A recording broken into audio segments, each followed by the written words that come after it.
The Steam-Powered Word Processor, first published in Analog, January 1986, collected in Astounding Days.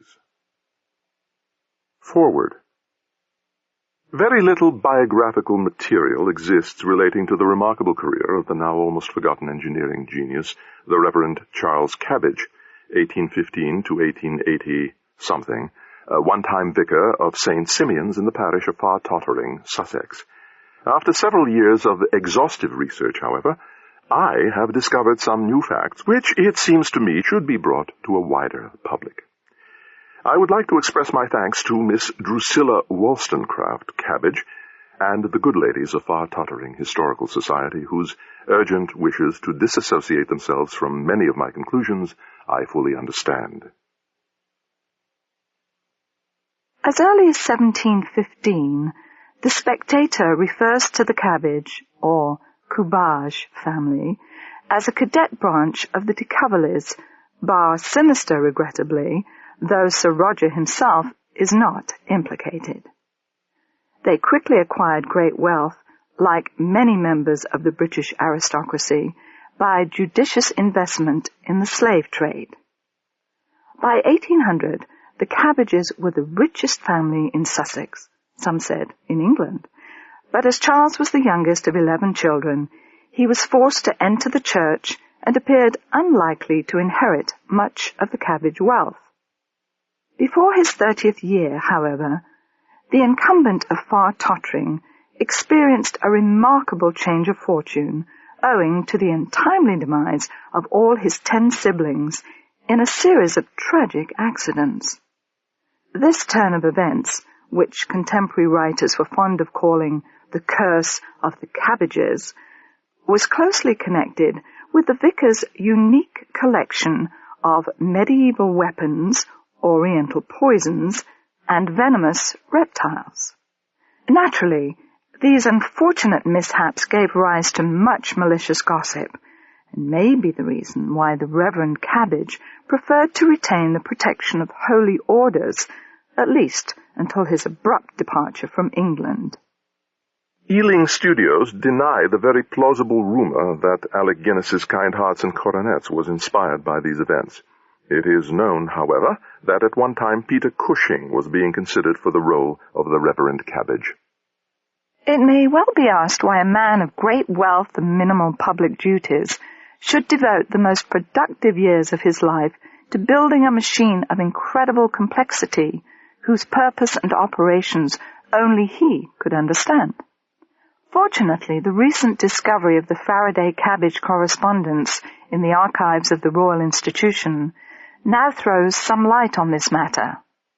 Reading between the lines, it appears that the reverend gentleman resented the weekly chore of producing a 2-hour sermon on basically the same themes 104 times a year.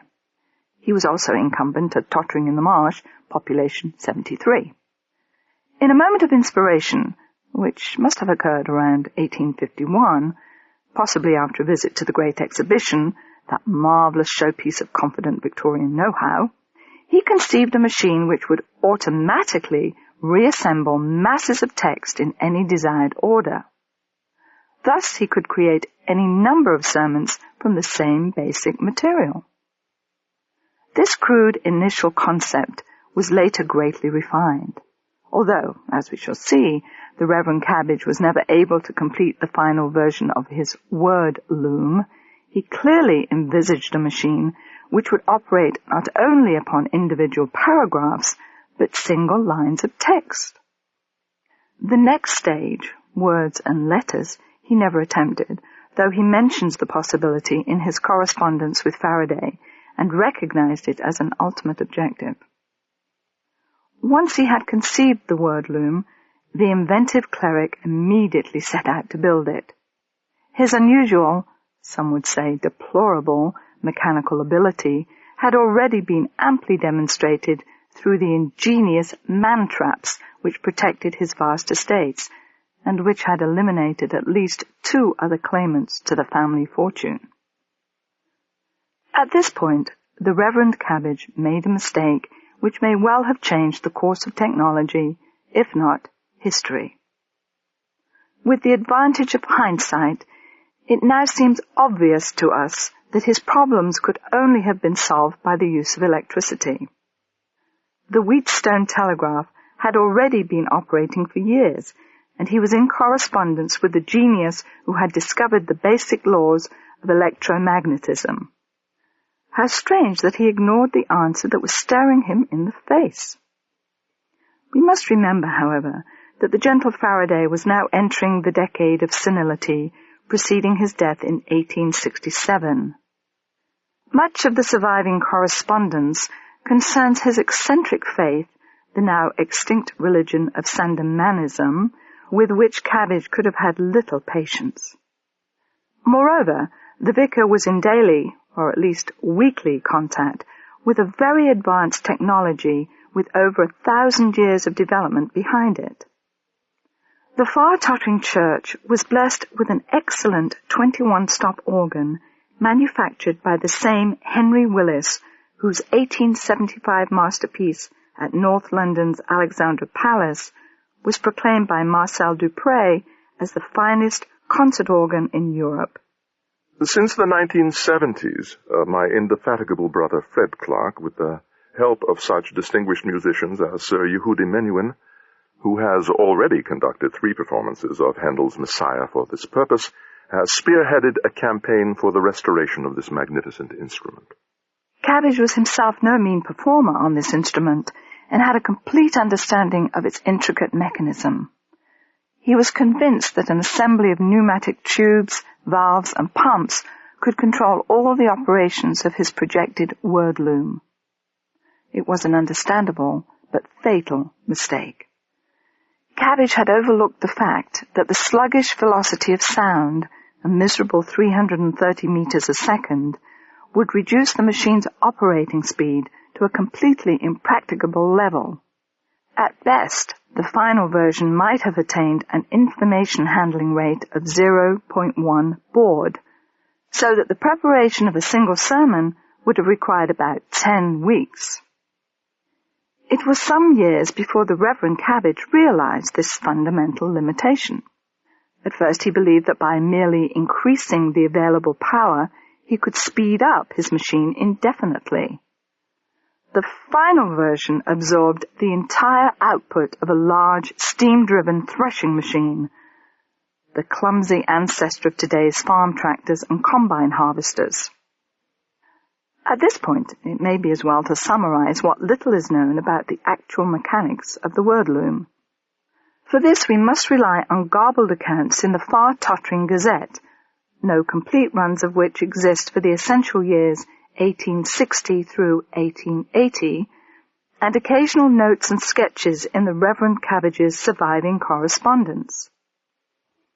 Ironically, considerable portions of the final machine were in existence as late as 1942. They were destroyed when one of the Luftwaffe's stray incendiary bombs reduced the ancestral home of tottering towers to a pile of ashes. A small portion, 2 or 3 gear wheels, and what appears to be a pneumatic valve, are still in the possession of the local historical society. These pathetic relics reminded me irresistibly of another great technological might-have-been, the famous Anti-Cythera computer, see Derek de Sola Price, Scientific American, July 1959, which I last saw in 1965, ignominiously relegated to a cigar box in the basement of the Athens Museum. My suggestion that it was the museum's most important exhibit was not well received. The machine's memory was based, indeed there was no practical alternative at the time, on the punched cards of a modified jacquard loom. Cabbage was fond of saying that he would weave thoughts as jacquard wove tapestries. Each line of output consisted of 20, later 30, characters, displayed to the operator by letter wheels rotating behind small windows. The principles of the machine's COS, card operating system, have not come down to us, and it appears, not surprisingly, that Cabbage's greatest problem involved the location, removal, and updating of the individual cards. Once text had been finalized, it was cast in type metal. The amazing clergyman had built a primitive linotype at least a decade before Mergenthaler's 1866 patent. Before the machine could be used, Cabbage was faced with the laborious task of punching not only the Bible, but the whole of Cruden's Concordance onto jacketed cards. He arranged for this to be done, at negligible expense, by the aged ladies of the far-tottering home for relics of decayed gentlefolk, now the local disco and breakdancing club. This was another astonishing first, anticipating by a dozen years Hollerith's famed mechanization of the 1890 U.S. Census. But at this point, disaster struck. Hearing, yet again, strange rumors from the parish of Far-Tottering, no less a personage than the Archbishop of Canterbury descended upon the now obsessed vicar. Understandably appalled by discovering that the church organ had been unable to perform its original function for at least 5 years, Cantor issued an ultimatum. Either the Word Loom must go, or the Reverend Cabbage must resign. Preferably both. There were also hints of exorcism and reconsecration. This dilemma seems to have produced an emotional crisis in the already unbalanced clergyman. He attempted one final test of his enormous and unwieldy machine, which now occupied the entire western transept of St. Simeon's. Over the protests of the local farmers, for it was now harvest time, the huge steam engine, its brassware gleaming, was trundled up to the church, and the belt drive connected, the stained glass windows having long ago been removed to make this possible. The Reverend took his seat at the now unrecognizable console, I cannot forbear wondering if he booted the system with a foot pedal, and started to type. The letter wheels rotated before his eyes as the sentences were slowly spelled out, one line at a time. In the vestry, the crucibles of molten lead awaited the commands that would be laboriously brought to them on puffs of air. "Faster, faster!" called the impatient vicar as the workmen shoveled coal into the smoke-belching monster in the churchyard. The long belt, snaking through the narrow window, flapped furiously up and down, pumping horsepower into the straining mechanism of the loom. The result was inevitable. Somewhere in the depths of the immense apparatus, something broke. Within seconds, the ill-fated machine tore itself into fragments. The vicar, according to eyewitnesses, was very lucky to escape with his life. The next development was both abrupt and totally unexpected. Abandoning church, wife, and 13 children, the Reverend Cabbage eloped to Australia with his chief assistant, the village blacksmith. To the class-conscious Victorians, such an association with a mere workman was beyond excuse. Even an underfootman would have been more acceptable. How D.H. Lawrence ever heard of this affair is still a mystery. As is now well known, he had originally planned to make the protagonist of his most famous novel not Lady Chatterley, but her husband. However, discretion prevailed, and the Cabbage connection was revealed only when Lawrence foolishly mentioned it in confidence to Frank Harris, who promptly published it in the Saturday Review. Lawrence never spoke to Harris again, but then no one ever did. The very name of Charles Cabbage was banished from polite society, and his ultimate fate is unknown, though there are reports that he later became chaplain of Botany Bay. The legend that he died in the outback when a sheep-shearing machine he had invented ran amok is surely apocryphal. Afterword. The Rare Book section of the British Museum possesses the only known copy of the Reverend Cabbage's Sermons in Steam, long claimed by the family to have been manufactured by the Word Loom. Unfortunately, even a casual inspection reveals that this is not the case. With the exception of the last page, 223-4, the volume was clearly printed on a normal flatbed press. Page 223-4, however, is an obvious insert. The impression is very uneven, and the text is replete with spelling mistakes and typographical errors. Is this indeed the only surviving production of perhaps the most remarkable and misguided technological effort of the Victorian age, or is it a deliberate fake created to give the impression that the Word Loom actually operated at least once, however poorly? We shall never know the truth, but as an Englishman I am proud of the fact that one of today's most important inventions was first conceived in the British Isles. Had matters turned out differently, Charles Cabbage might now have been as famous as James Watt, George Stephenson, or even Isambard Kingdom Brunel. Cicene G., first published in Analog, May 1984, collected in Astounding Days. When I wrote this, I hinted that it would be my last short story. Well, it is certainly the shortest.